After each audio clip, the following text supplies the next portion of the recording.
Fil ruhunun nifret sesiyem. Öz ana dilini bilmeyenlere cömert insanımsa ne yana dilim. Kopmaram bir anda senden ayrı ben. Sonsuz müebbetin sözüm dastanım. Yaranır ebedi mehabbetinden.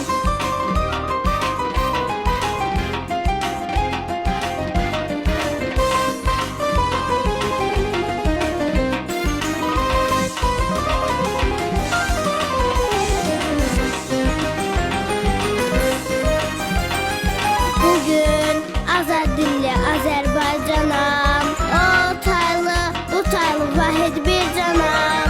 Bakır ögey kimi ağ bir çekanam.